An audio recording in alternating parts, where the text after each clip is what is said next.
Aleluia. Nessa presença santa que nós queremos receber a palavra dele nas nossas vidas. Pode se sentar aí, meu irmão. Nós vamos compartilhar a palavra nessa noite. Antes, tira aí um pouquinho aí, Karen. Só antes da gente... Deixa eu dar uma orientação para você aqui, para talvez alguém te perguntar, você saiba também esclarecer. Se você perceber, alguma coisinha mudou na nossa identidade visual. Esse laço aqui na nossa logo, é um laço que está lá também, na estrutura física, lá na frente do templo, na fachada. E talvez alguém possa te perguntar, mas por que, se você perceber na identidade visual da nossa igreja, já há algumas semanas esse laço tem feito parte da logo que a gente usa, das artes também aí nas mídias sociais, está lá em materiais, nos banners, na fachada da igreja. E se alguém te perguntar, é bom que você saiba por quê.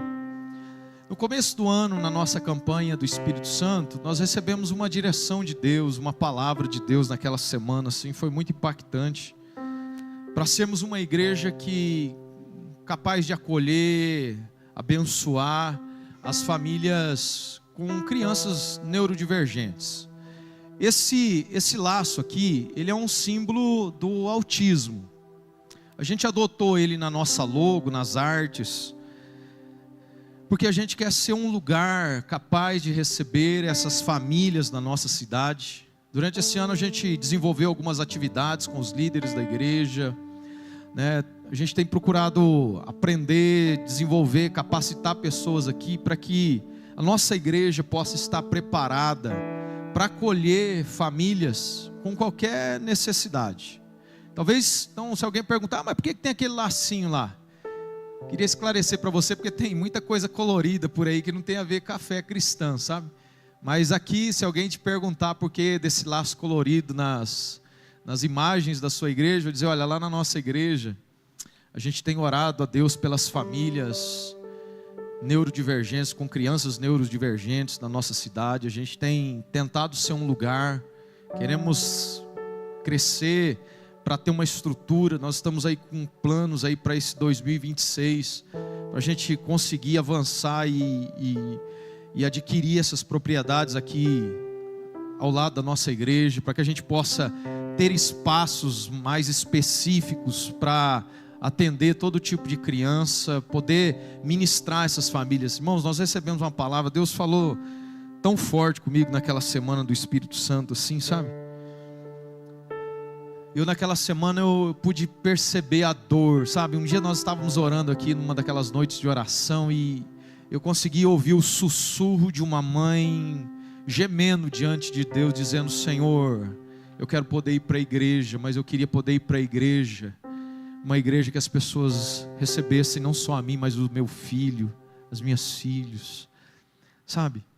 E daquela semana para frente a gente tem orado e se mobilizado para ser um lugar, irmãos, que a gente possa acolher a todos. Eu fui pesquisar um pouco sobre isso, sobre essa realidade aqui na nossa cidade. Existem mais de 100 de famílias com crianças com necessidades especiais. Famílias que na sua maioria, talvez 98%, não congregam mais. Não participam de atividade social em nenhum ramo da sociedade, inclusive nas igrejas. Não vão porque tem dificuldade, é difícil. Eu não gostaria de sair de casa e ir num lugar que os meus filhos não fossem bem recebidos, não fossem bem acolhidos, que as pessoas ficassem julgando, apontando e falando sobre eles. Eu gosto de estar num lugar onde os meus filhos também sejam bem-vindos. Por isso muitas famílias hoje não congregam mais, por causa das limitações ou das necessidades especiais que os filhos têm. Por isso a gente tem feito questão de estampar isso em todas as nossas plataformas hoje, para a gente poder dizer para essas famílias que estão aí, às vezes sofrendo, gemendo nessa cidade, longe de Deus, no momento que elas mais precisam da graça de Deus, dizer, olha, há um lugar que vocês podem estar. Lógico que ainda a gente tem muito que aprender, né? É algo tudo muito novo para a sociedade, muitas coisas que hoje estão aí diante de nós, desafios, mas nós queremos ser lugar para que toda família na nossa cidade possa ser alcançada e transformada pelo poder de Deus. Amém? Hoje nós vamos começar uma série de ministrações do jeito de Jesus. Já faz algumas semanas que eu venho trabalhando nessa série, orando, né? Há mais de um mês atrás, Deus ministrou algo tão forte assim ao meu coração, e eu comecei a me aprofundar um pouco mais nisso, dizer: Jesus, a gente quer viver a sua vida, a gente quer seguir o teu modelo, é por isso que nós estamos aqui. E hoje nós vamos dar início a essa série de mensagens, e por algumas semanas nós estaremos ministrando sobre esse tema. E hoje eu queria convidar você a abrir a sua Bíblia comigo, para a gente começar essa série de palavras, no livro de 1 Pedro. 1 Pedro, capítulo 2, a partir do verso 18. 1 Pedro, capítulo 2. 1 Pedro, capítulo 2, verso 18. Acompanhe comigo aí. Aliás, verso 21. Vamos no 21, que é o fechamento aqui dessa parte. A partir do 21. Porque Deus os chamou. Esse é o versículo central de toda a construção desses dois primeiros capítulos. Porque Deus os chamou para fazer o bem, mesmo que isso resulte em sofrimento. Pois Cristo sofreu por vocês. Ele é seu exemplo. Sigam seus passos. Ele nunca pecou, nem enganou ninguém. Não revidou quando foi insultado, nem ameaçou se vingar quando sofreu. Mas deixou seu caso nas mãos de Deus, que sempre julga com justiça. Ele mesmo carregou nossos pecados em seu corpo na cruz, a fim de que morrêssemos para o pecado e vivêssemos para a justiça. Por suas feridas nós fomos curados. Vocês eram como ovelhas desgarradas, mas agora voltaram para o pastor, o guardião de sua alma. Você pode orar comigo? Pai, tua palavra está liberada sobre nós, e nós precisamos dessa iluminação do Espírito Santo hoje aqui nesse lugar. Jesus, nós desejamos ouvir a tua voz, que o teu Espírito Santo, que habita na vida dos filhos, comunique isso não só à nossa mente intelectual, mas ao nosso coração, ao nosso espírito, Senhor. Meu Deus, nós queremos sair daqui um pouco mais parecidos contigo, Jesus. Nós queremos sair daqui com um pouco menos de nós e muito mais, mas muito mais do Senhor nas nossas vidas. Que a tua palavra, ela nos conduza por esse caminho de transformação e vida. Fala conosco, dá respostas ao coração de pessoas aqui nessa noite. Assim nós oramos, Pai, em nome de Jesus. Graças a Deus. O censo do IBGE, o último censo, mostrou o nosso país com uma grande maioria cristã. Cerca de 80% dos brasileiros se dizem cristãos, entre protestantes, quase 30%, e o restante 50 e poucos por cento de católicos. Somos um país que se diz cristão. Somos um país que acredita na sua maioria na Bíblia. Somos um país que na sua confissão de fé se dizem seguidores de Jesus. Mas há um hiato assim muito distante da fé que a gente professa nos números e da realidade que a gente sente no nosso país, né?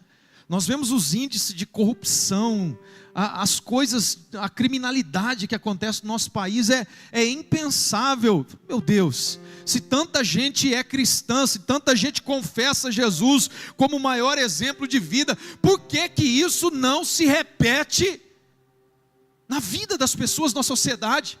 Se tivéssemos uma sociedade vivendo segundo o modelo de fé que dizem crer, segundo o modelo de Jesus, meu Deus, nós teríamos uma política diferente, uma sociedade diferente, pessoas diferentes.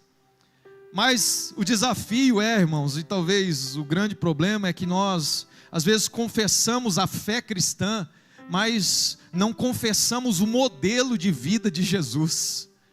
A gente diz crer na palavra, diz crer em quem foi Jesus, mas a gente não crê na vida de Jesus, no exemplo de Jesus. Eu tenho um amigo pastor, que ele foi pastor durante um tempo numa comunidade, numa igreja, numa favela em São Paulo. E ele nos contava assim, a gente ficava assustado com aquilo, que ele dizia que toda semana, mas religiosamente, toda semana o traficante, dono do morro, passava na igreja para entregar o dízimo, mas o cara não falhava. Toda semana o cara vinha para dar o dízimo do serviço dele da semana, irmãos. E o pastor disse que se assustava, era uma salva daquelas antigas, que o cara vinha e derramava umas sacolas de dinheiro assim. Ele teve que sair dali, porque ele falou, meu Deus, daqui a pouco a polícia chega aqui, acho que eu estou lavando dinheiro para ele, vai eu preso, o que vai acontecer? E ao mesmo tempo ele viu o criminoso vir cultuar, diz que ficavam os 4 guarda-costas do camarada, do dono do morro, na porta da igreja, o cara celebrando, chorando, falando em língua, entregando o dízimo na igreja. Aí vai entender, que fé cristã que é essa? Em que o camarada confessa, crê nas escrituras, mas não tem a vida que Jesus teria. Jesus não seria dono de boca no morro, não é verdade? O desafio para nós, irmãos, o que eu quero desafiar você nessa noite, durante essas ministrações, é a gente pensar numa nação, nas nossas vidas, que seriam totalmente diferentes, se nós abraçássemos de fato o exemplo da vida de Jesus, que a gente copiasse a vida do Senhor Jesus. Imagine se você começasse a viver como Jesus, no seu casamento, no seu trabalho, na sua vida na igreja, lá na sua vizinhança, criando os seus filhos. Imagine se a gente copiasse, se a gente vivesse a partir do modelo de Jesus. Meu Deus, uma grande revolução aconteceria na nossa nação, nas nossas famílias, na nossa igreja, na nossa cidade. Essa revolução, é esse grande avivamento que precisa soprar sobre nós.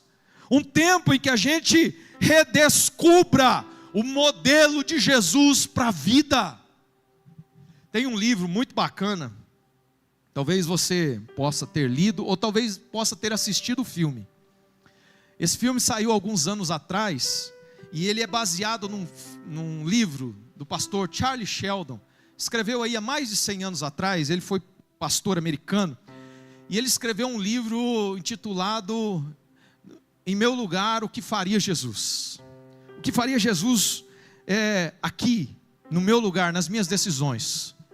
Esse livro virou um filme, que talvez você pode encontrar em alguma plataforma de streaming aí, Nos Seus Passos, O que Faria Jesus? E a história desse livro é uma ficção que esse pastor escreve, mas é muito legal de ler. Eu nunca tinha lido o livro, já tinha assistido o filme alguns anos atrás. Estou terminando a leitura do livro e eu achei muito espetacular, porque é uma parábola que ele conta, mas é muito impactante, mexe muito com a gente. Quando eu comecei a reunir alguns materiais para essa série, eu acabei encontrando esse livro e disse, vou ler, nunca li, vou lê-lo agora. E o pastor Charlie Sheldon escreve essa parábola contando a história fictícia de uma igreja. E é bem interessante. E ele diz que num domingo pela manhã, no final do culto, um morador de rua entra pelas portas da igreja e confronta o pastor e toda aquela igreja.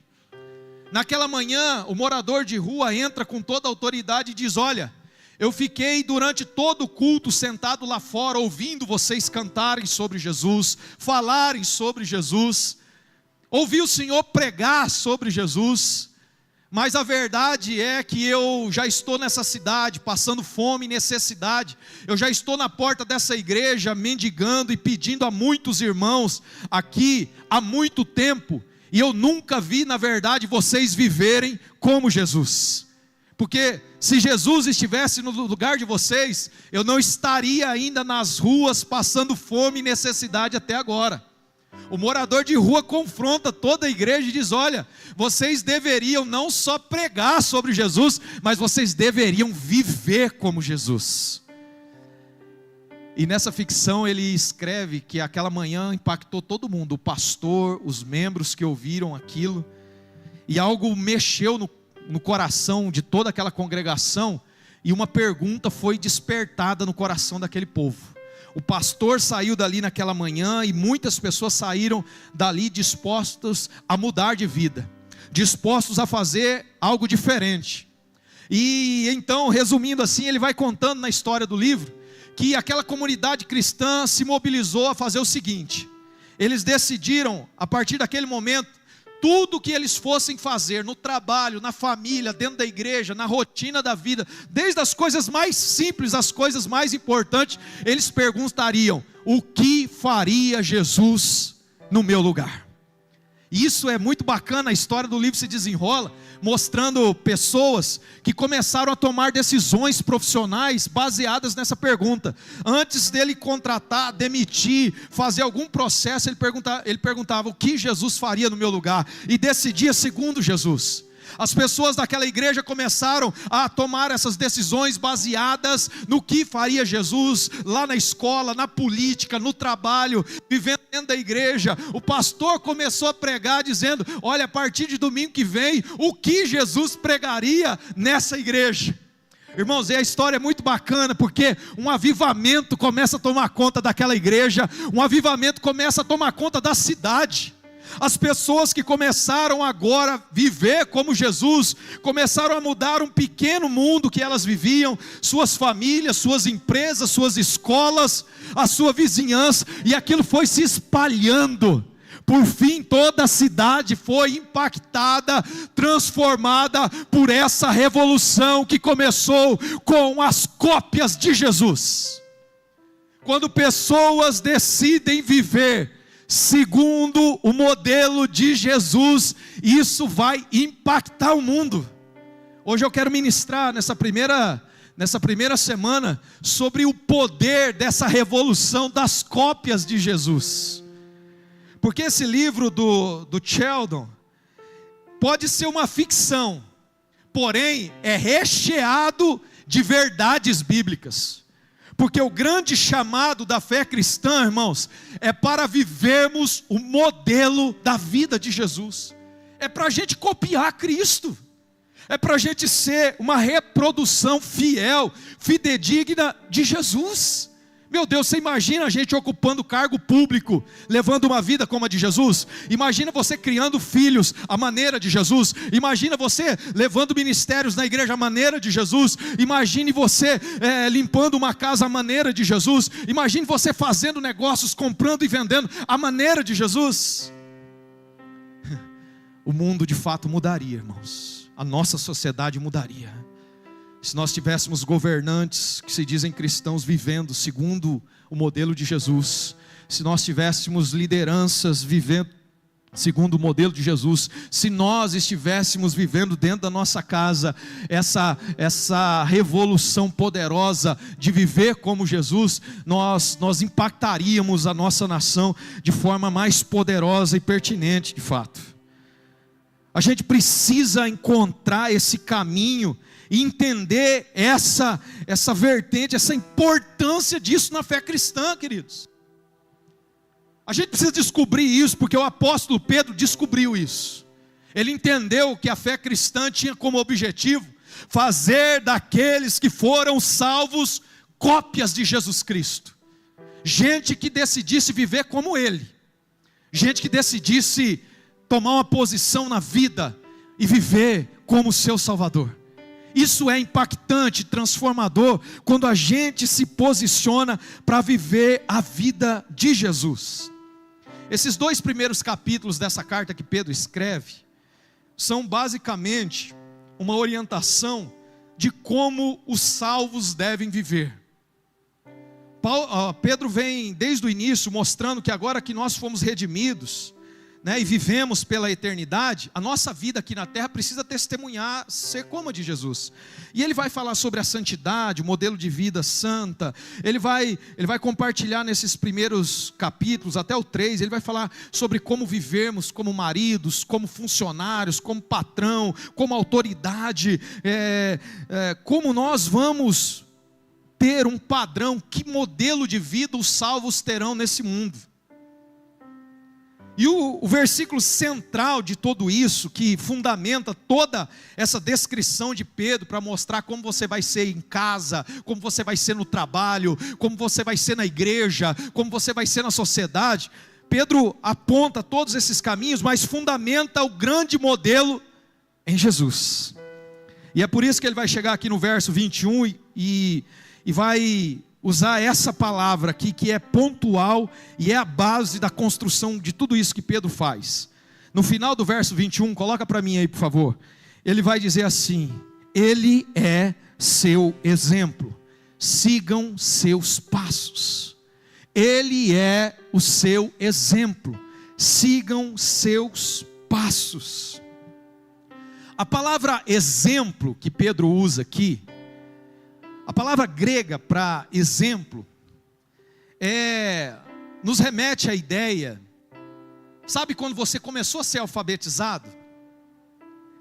Quando você começou a escrever as primeiras letras, como é que normalmente acontece a alfabetização?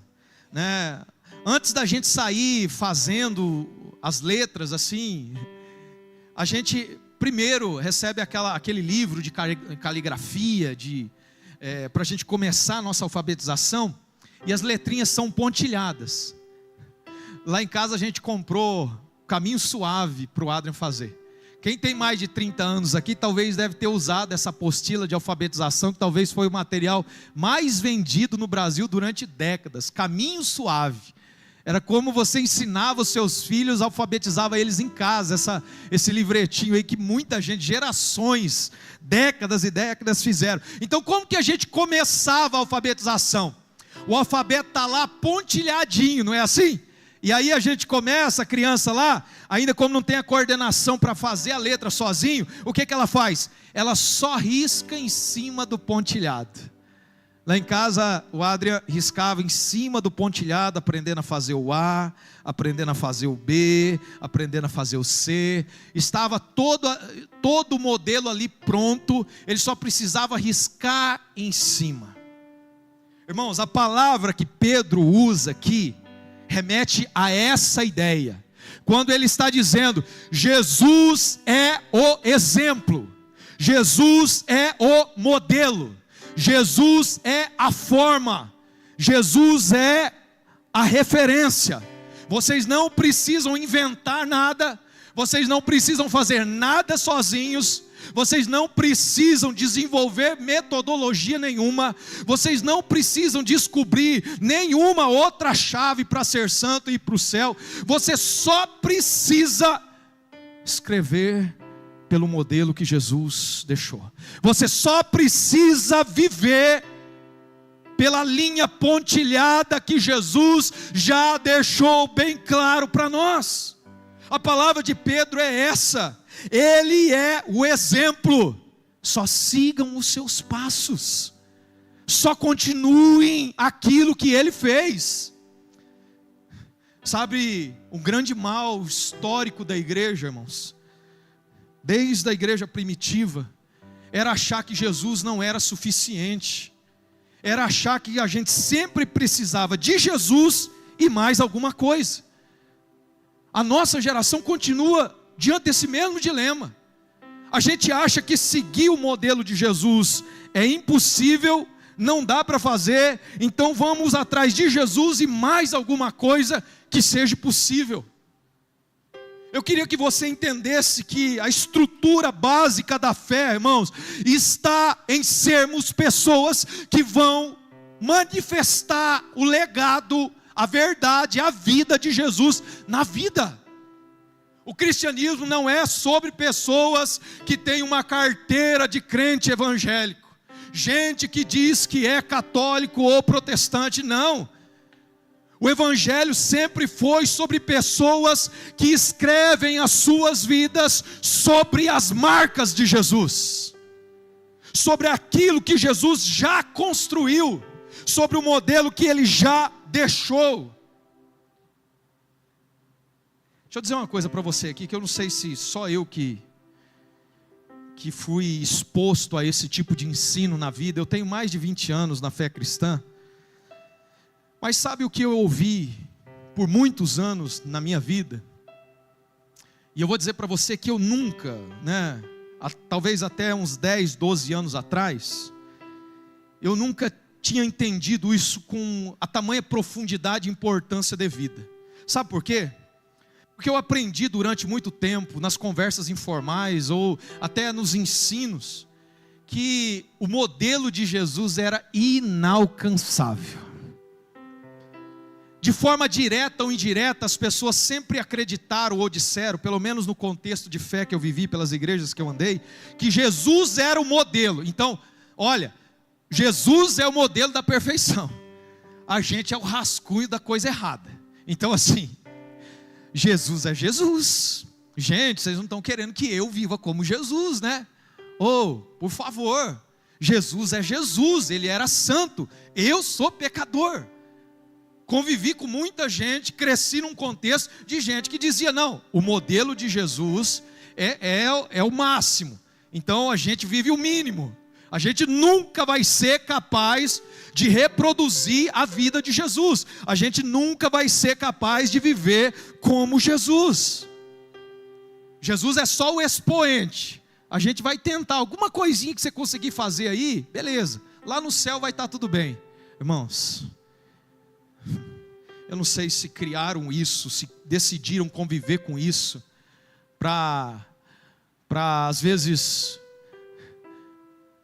criar um conforto para suas almas, do que de fato se dobrarem a Cristo. Mas quando você vai para as Escrituras, a Bíblia nunca apontou Jesus como um modelo inalcançável. Ao contrário, há uns 12 anos atrás, um dia eu estava fazendo o meu devocional num texto bíblico, no Evangelho de João, e esse texto entrou como uma lança no meu coração. João capítulo 13, verso 15. É Jesus dizendo para os discípulos. Lá ele diz o seguinte, coloca aí para mim, João 13, 15. João conversando com os seus discípulos, ele diz, olha só, é simples, direto, irmão, está aí na sua Bíblia, sempre teve. Eu não sei porque que eu nunca enxerguei, e às vezes a gente nunca enxergou, né? Eu lhes dei exemplo a ser seguido, façam como eu fiz. Ponto. Acabou. Esse é o Evangelho. Eu vivi, dei o padrão, mostrei o caminho, fiz o que vocês podem e devem fazer. Irmãos, não há esse cristianismo de um Jesus que veio viver entre os homens na terra, de um padrão inalcançável. Claro, nós não seremos santos como Ele, porque a nossa natureza já foi corrompida. Agora, o modelo é dele. Nós vamos escrever por cima, mesmo não sendo perfeitamente iguais, mas nós vamos copiar o modelo dele, de vida santa, de renúncia, de forma de se relacionar, de forma de falar, da forma de viver. O modelo de Jesus é o rascunho para nós escrevermos por cima, é o modelo para nós copiarmos. Nós precisamos entender isso, porque senão a gente vai ficar olhando para Jesus como o Messias que veio nos salvar, e isso é uma parte do Evangelho importantíssima, mas a gente esquece que Ele é o modelo de vida para a gente viver. E aí, se a gente não entende isso, nós vamos mergulhar nessas aberrações. Hoje, que a gente tem traficante gospel, a gente tem prostituta gospel, a gente tem pornô gospel, a gente está nesse mundo de gente que professa as verdades, ou a parte delas nas Escrituras, mas não vive a vida de Jesus.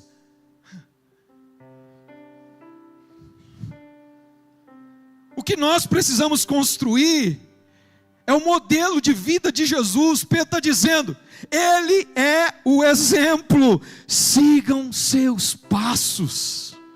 Jesus já pisou na terra, já mostrou como a gente andar, como a gente pisar, como a gente fazer.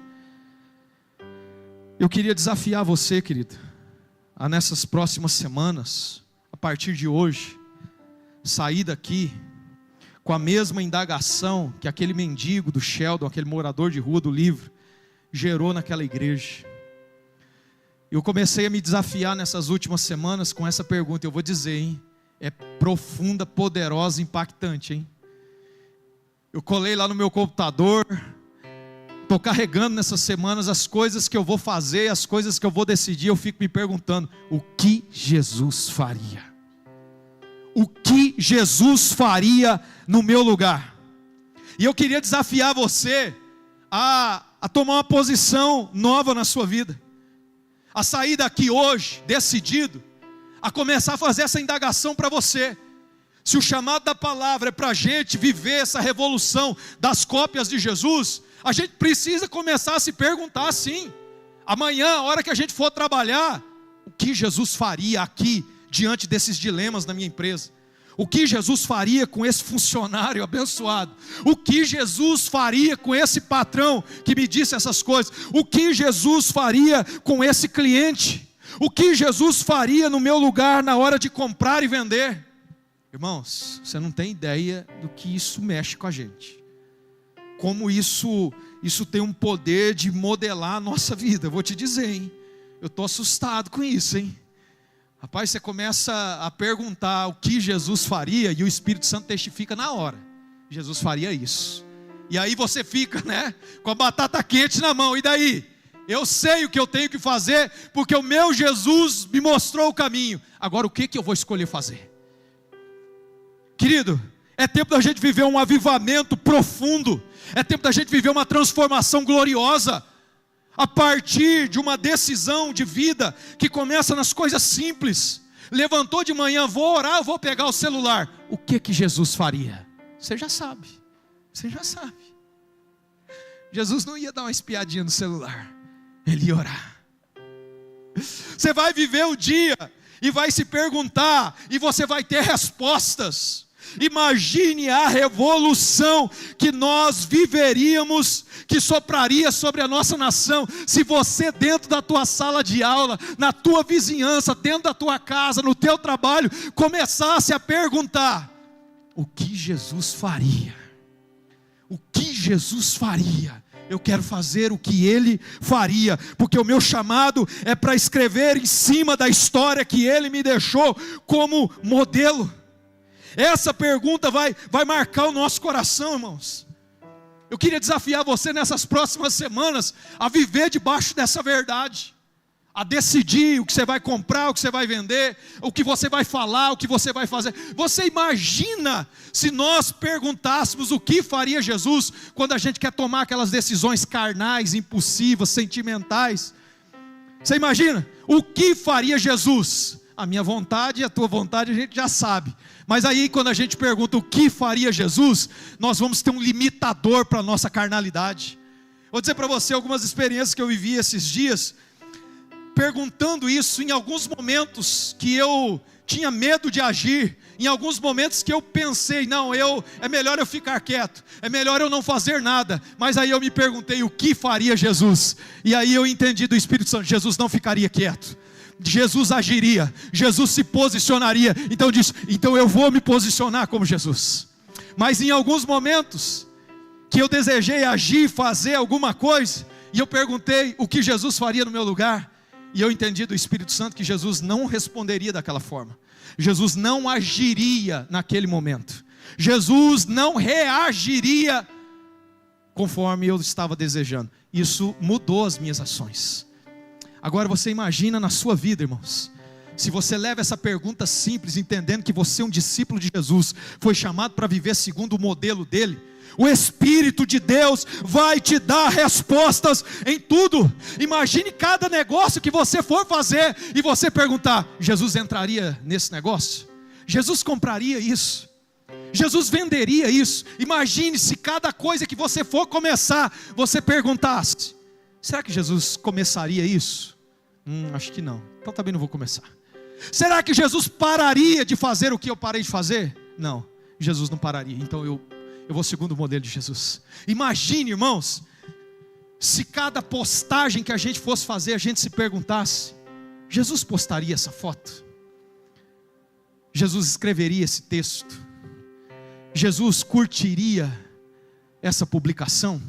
Imagine se o povo que ama Jesus começasse a se perguntar: será que é assim que Jesus educaria os meus filhos? Será que é assim que Jesus cuidaria da minha esposa? Será que é assim que Jesus cuidaria desse rebanho, dessa igreja? Será que é assim que Jesus exerceria os dons e talentos dele dentro da comunidade? O que faria Jesus no seu lugar? Irmãos, nós fomos chamados para sermos essa cópia e seguirmos o exemplo de Cristo. E a grande revolução que vai acontecer, aonde Deus nos plantou, começa a partir disso. Os discípulos começaram a viver como Cristo. E isso começou a impactar o mundo que olhava para eles. Antes de ouvirem a mensagem, eles viam a mensagem encarnada. O dilema do mundo de hoje, irmãos, é que às vezes o que a gente fala e o que a gente faz não bate. Às vezes a gente é desafiado, como o Sheldon escreveu por esse morador de rua, que entra e nos questiona. Aquela palavra daquele mendigo naquela ficção me confronta também até hoje. Depois de mais de 100 anos desse livro escrito, me confronta até hoje. Por que que a gente fala tanto de Jesus e às vezes tem tanta dificuldade de seguir o exemplo dele? Nós trazemos essa pergunta diária para a nossa vida, irmãos. Isso começa a modelar o nosso comportamento, o que a gente faz, o que a gente fala, o que a gente pensa, como a gente reage, como a gente se comporta, os negócios que a gente faz. Isso afeta a tua vida financeira, isso afeta a tua vida emocional. Quando sentimentos e pensamentos vêm tomar conta de você, você pergunta: essa é a mente de Jesus? Não, então também não quero que seja minha. Jesus andaria por aqui? Não, então eu também não vou. Jesus entraria nesses lugares? Não, eu também não vou. Jesus rejeitaria ajudar essas pessoas que têm se colocado diante de mim? Como? Eu queria te desafiar nessas próximas semanas a começar a ler os evangelhos e refletir com esse mesmo coração, olhando para as histórias, para a vida e para o exemplo simples de Jesus, e começarmos a nos perguntar: o que Jesus faria no meu lugar? O que Jesus faria na minha vida espiritual, no meu lugar? O que Jesus faria na minha vida profissional se estivesse no meu lugar? Que profissional ele seria? Que pai ele seria? Que mãe ele seria? Que filho ele seria? Que funcionário ele seria? Que patrão ele seria? Que político ele seria? Que irmão ele seria? Que pastor ele seria? Se a gente se desafiar na vida a viver como Jesus, irmãos, é sobre a gente ser uma cópia dos valores dele, da verdade dele, aonde nós estivermos. Ele é seu exemplo. Sigam seus passos. Hoje eu queria orar com você, porque algo precisa acontecer nas nossas vidas, irmãos. Nós como igreja, nós precisamos andar nesse mundo de forma com que o mundo enxergue Jesus na gente. Não adianta nada a gente andar nessa terra e as pessoas dizerem: lá vai alguém da congregação cristã, lá vai um testemunha de Jeová, lá vai um católico, lá vai um presbiteriano. Não é sobre esse rascunho que nós vamos escrever a nossa vida. Não é sobre as tradições religiosas que nós vamos escrever a nossa conduta. Elas têm o seu valor, mas o modelo a ser copiado é da vida de Jesus. Está nele, na vida que ele nos mostrou, o exemplo de tudo que nós precisamos. E é só você fazer essa pergunta simples, porque o Espírito vai testificar no seu coração. E se algumas situações forem um pouco mais minuciosas, pode ir para a palavra, pode perguntar a Deus, ou perguntar para o Google: olha, o que Jesus fez quando ele teve que lidar com o imposto? Vai lá na Bíblia. Vai lá na Bíblia que você vai ter o modelo de Jesus, de como lidar com impostos, de como lidar com dinheiro, de como lidar com endemoniados, de como lidar com traidores. Essas próximas semanas nós vamos mergulhar nesses exemplos de Jesus. para mostrar que aquilo que Ele nos deixou e a palavra que Ele deixou no nosso coração é para se cumprir. Eu vos dei exemplo, para que como eu fiz, vocês façam também. Põe-se de pé, por favor, em nome de Jesus.